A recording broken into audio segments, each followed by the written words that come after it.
At least fiberglass doesn't rust.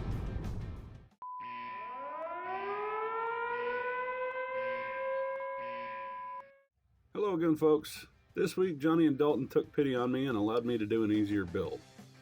I'm kidding. I just wanted a more relaxing build, so I decided on Dalton's C3. This is a pretty convincing model that's produced by Matchbox. On a side note, I'm not what you would call a Corvette guy. The prototype that I sent to Dalton had a completely different rear end. I honestly had no idea that there were two different bodies for the C3. Anyway, let's get to the teardown. As with a better majority of my builds, I'll drill out the pegs to separate the body from the frame, glass, and interior.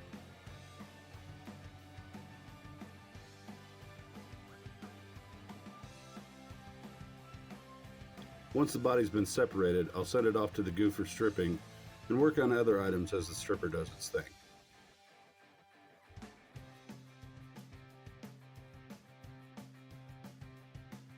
I've run out of axles, so I'll have to harvest the ones I've got. I'll carefully pull these ones out with a pair of tweezers and cut the wheel retaining caps off of them.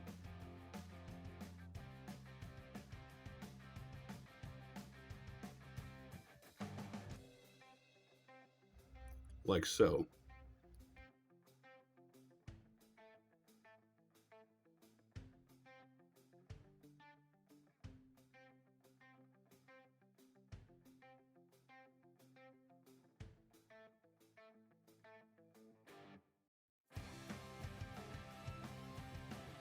Luckily, this one has side pipes molded into the frame, so I don't need to harvest them from another car.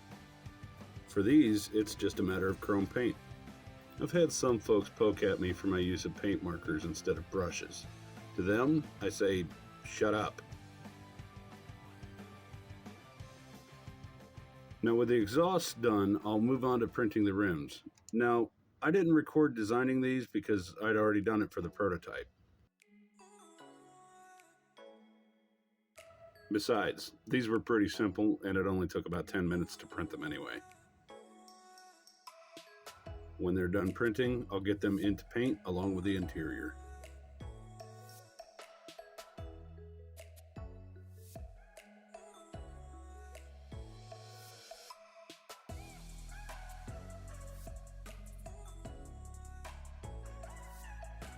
It should be noted that the paint stripper I use usually tears through diecast paint. You'll see in just a moment that it tore through the decals pretty well, but it didn't even touch the paint. I wound up having to strip it twice and left it in for much longer the second time.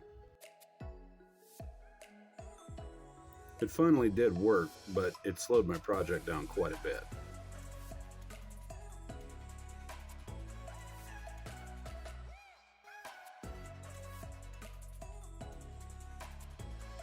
Once again, I'll give the project a good polishing before I send it off to the paint booth for primer.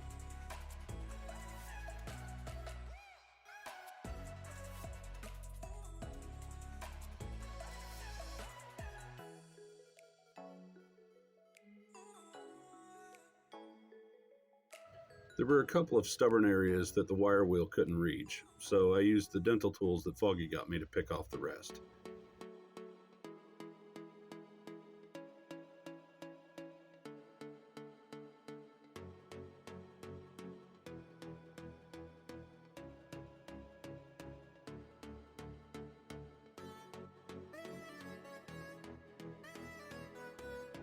There are so few dramatic details on the car, I thought I'd at least try to do something special.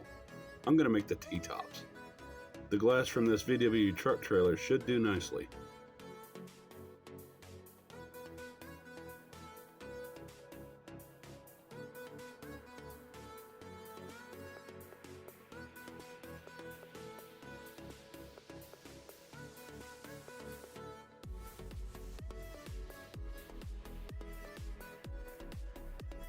Now that I've got it out, I'll chop a rough top out of it and file it down. Once that's done, I'll duplicate it on the other side.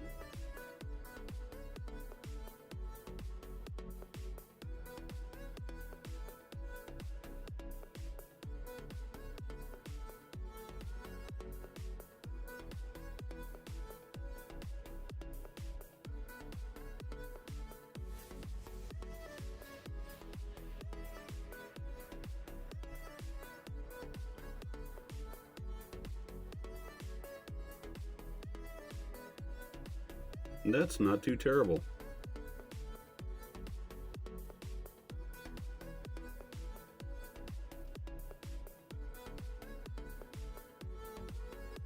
After primer and paint, they should fit good and tight. Or, as the Germans say, guten tight. I'll put them in a little baggie both for safekeeping and as a bonus treat inside the blister once I've carded it.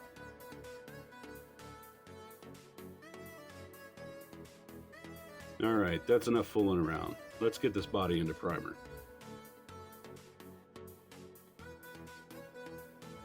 The last additional item on the car is a tail fin like Dalton's car has. I'll use a thin piece of styrene sheet and glue it onto the body after the first layer of paint is sprayed.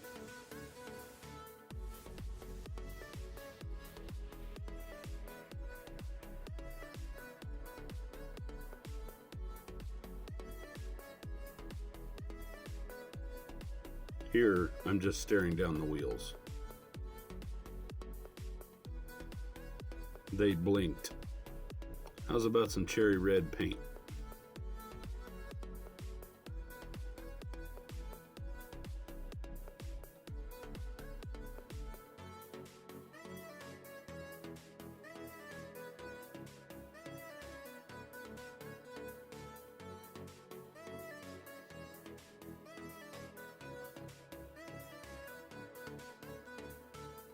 It's not a bad fit.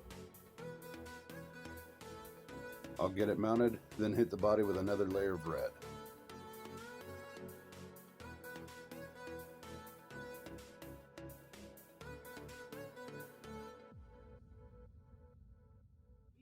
I figure it's about time for some decals.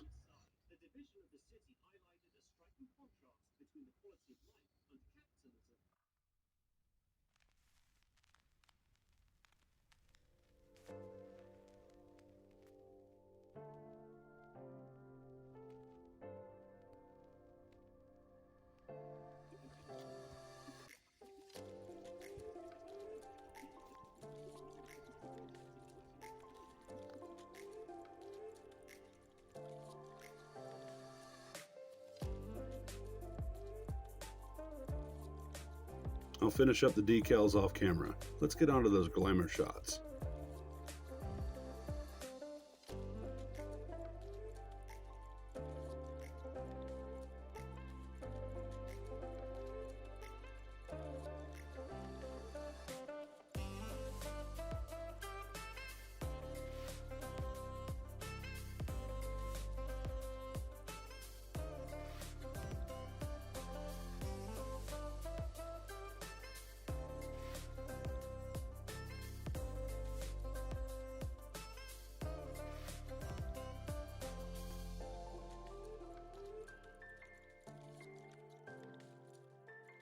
Be sure to join us next week as we're doing a really special build.